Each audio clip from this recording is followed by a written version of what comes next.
Y'all give it up for Pam the Plug. How y'all doing today? That was absolutely amazing. Were you guys like taking copious notes like I was back there? So, I'm very, very limited on time, but I have a question for you guys. What do you do when life hits you so hard that you feel like you can stop breathing and everything you love, everything you built, just begins to act like it's slipping through your fingers? I know that all too well. I'm from the Dominican Republic, born there, to parents that were the definition of success. My mom was a lawyer, my dad was a doctor. We moved to the New York City when I was about 2 years old, and even though they divorced when I was young, one thing that they did agree on was education was non-negotiable. I was the girl that was a stellar student, and I pushed every boundary. I was an absolute academic excellence, but a rebel in every sense of the word. Can anybody relate?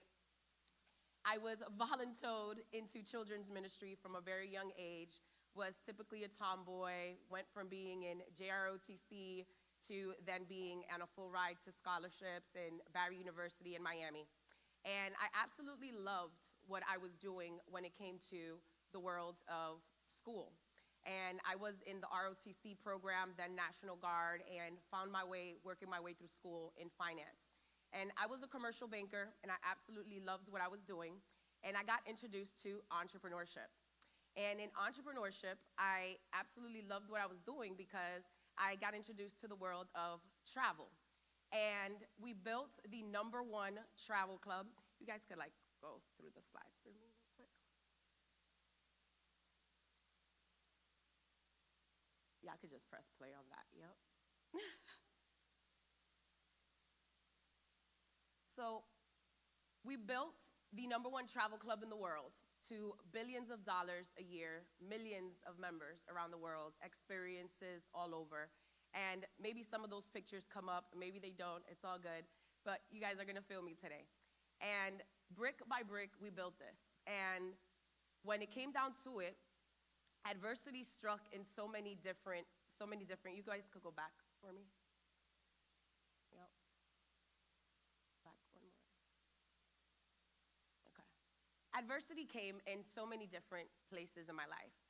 From when I was a child, not growing up with my father, to losing loved ones, and then even getting into entrepreneurship, going through obstacles. Entrepreneurship was not cool 13, 15 years ago, right? A lot of your friends were calling it a scam. A lot of people didn't believe in you and all of these things.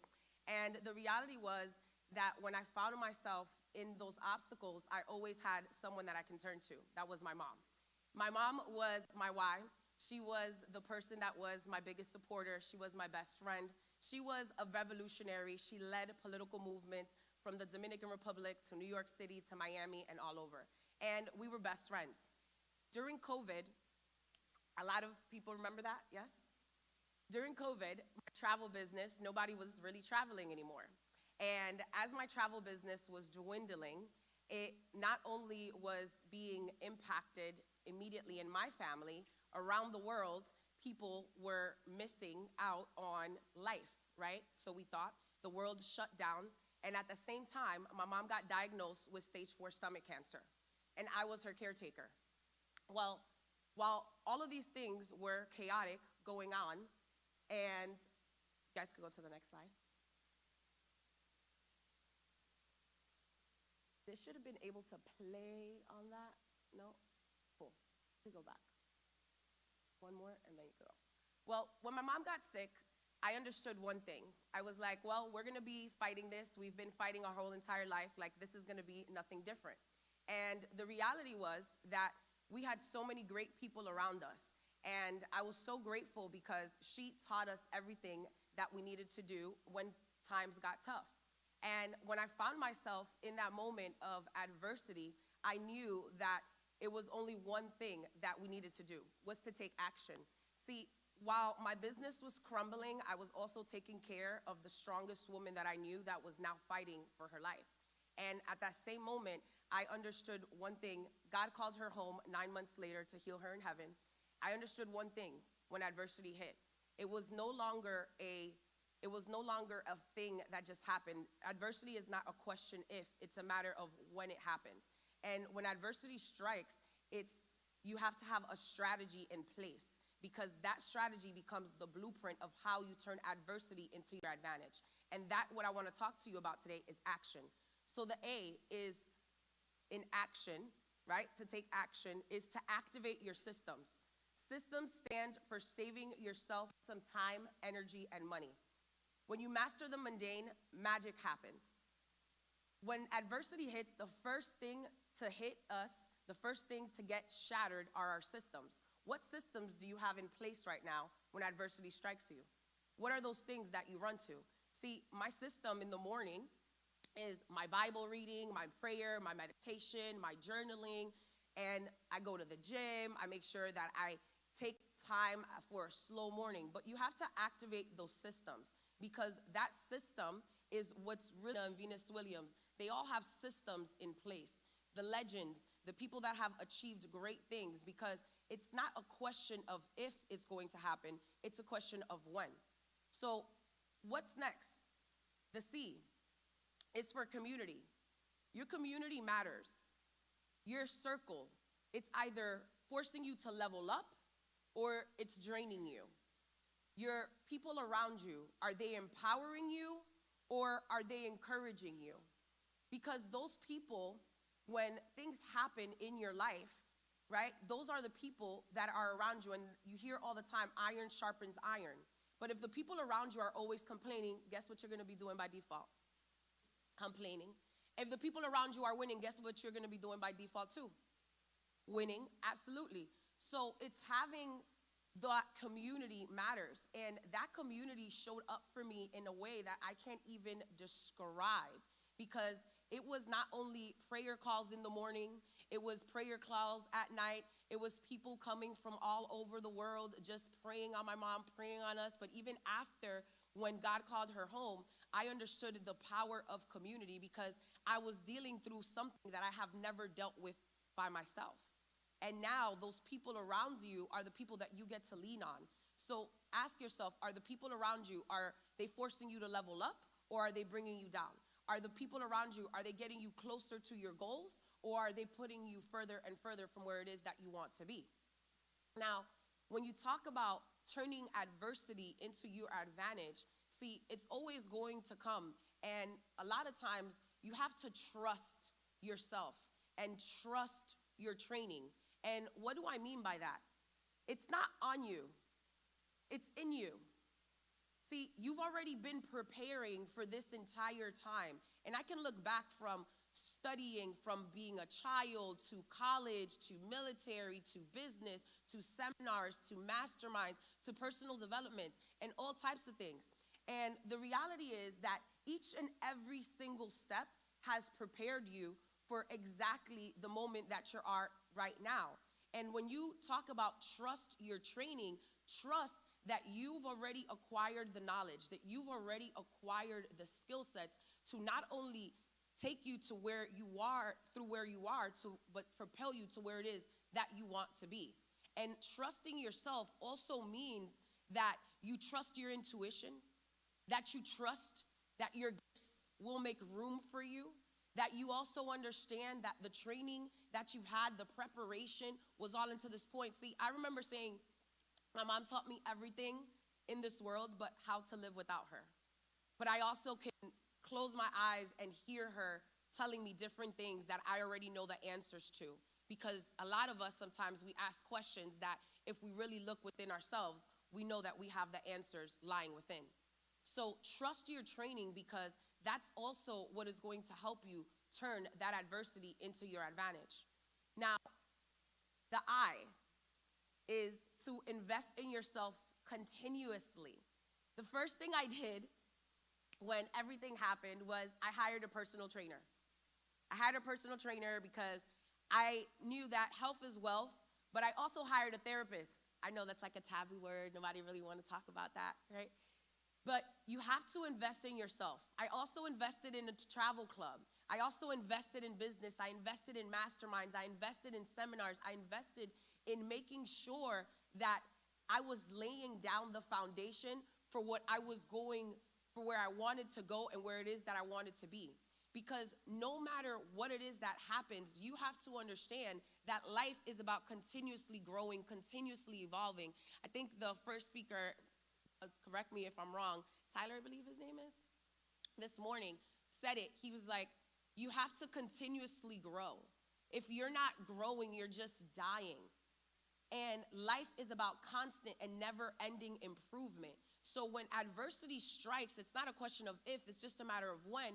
How are you going to confront that adversity? Is yes, you're going to take action and activate your systems. Yes, you're going to lean on your community. Yes, you're going to trust yourself, but you're going to make sure you're investing in yourself continuously. You're investing in yourself in growing your mind, your body, your soul, because there's things that you learn that nobody can ever take from you. The knowledge that you've acquired, the skill sets that you've acquired, the books that you've read, all of these things. But you have to know that it's already within you for what it is you are seeking. Now, when you're talking about the O, it's making sure you are owning your story. A lot of times we think that the setback is just a setback. And a lot of times we think that these obstacles are not opportunities. But the setback, it's the setup for the comeback. Right? See, there is power in owning your story. There is power in authentically owning each and every aspect of your journey, because that story is what God is using to bless someone else. But that story is also what is going to allow you to have a superpower that nobody else has, because nobody in here was made with the same DNA, right? And that's why everybody's story is different. But the moment that you own your story, y'all remember that movie 8 Mile, right? It's like they couldn't say anything to him because he already knew what they were going to say. He already said it first. So it's like when you own your story, there's a power in that because you're authentically who it is that you are supposed to be. So owning my story is what's allowed me to not only help myself and help build businesses, but help more people. And is navigate with resilience and never settle. Navigate with resilience and never settle. See, when those moments come, because they're going to come, it's the people that persevere, the people that are victorious, it's because of their commitment to resilience. It's because they understand that the only way through is through. They understand if it's meant to be, it's up to me. But if you think that for whatever reason you are exempt for life happening, it's absolutely not the case. So yes, you're going to activate your systems. Yes, you're going to lean on your community. Trust your training. Invest in yourself. Own your story. Navigate with resilience and never settle. Because the reality is that the impact is going to outlive you. See, the reason why I was able to not only be featured on TV and asked to speak on stages around the world and all of these things was because I owned my story, but I navigated with resilience. I understood that what was happening was not happening to me, it was happening for me. And that perspective came because I adapted a mindset of resilience, and I knew that the only way through was through. So you have to ask yourself, when that moment of adversity hits, are you going to take action to turn it into your advantage? Because the moment you decide that you're going to take action, you already won. You already have the upper hand. See, I understand that the greatest influence that I can have, yes, I love being able to help businesses. See, right after that happened, I had one of the biggest years of my life, helping businesses with over millions in funding, right? Helping people. I ended up being able to launch conferences from mental health to women's empowerment to creators conference, speaking on stages, speaking on TV, getting solicited to write books and all of these things. But it would never have happened if I wouldn't have taken action. And the greatest influence that you can ever have is on your community, yes, but it's also on the children that are coming in this next generation. See, I don't have children, but I have 7 godchildren. And you could go to the next slide. Go to the next slide. And you can always judge a tree by the fruit that it bears. You can always judge a tree by the fruit that it bears. And when it comes down to it, next slide, please. You have to know that you're living for legacy. You have to know that this is bigger than you. You have to know that the next generation is counting on you. But it's not a question of if adversity is going to come. It's when it comes, what are you going to do? Are you going to take the action necessary? Because this is what's going to outlive you. This legacy, continue please. Whether it's you speaking on stages or you sharing your story, or next please. It's you realizing that you have one life to live, and it's a time that you live your best life, because no matter what, we're not going to make it out of here alive. That is for certain, right? But it's taking action. It's having that mindset of resilience, and it is knowing that the people that are coming after you are looking up to you. A lot of times we're looking at our children, and we're allowing them to stop. We're allowing them to be our why not, or be our reason as to why you can't do it. No, it's the reason why you need to be doing this, because the next generation is looking at us. So when adversity comes, remember, it's about you taking action, because your setback is the setup for the greatest comeback. Thank you guys so much for your time. So as I wrap up, if you could go to the next slide, or the one before that, I think. Yep. As I wrap up, I am going to be gifting you guys a gift. You guys can scan the QR code. It's a complimentary vision board workbook for each and every single one of you guys, with over 80 pages of printables. And I'm also going to be gifting you a complimentary coaching session. Typically, those coaching sessions start at about $700 an hour, but for everybody that is in attendance is going to get one here today. Again, thank you guys so much for being here, and thank you so much for having me. God bless. Great.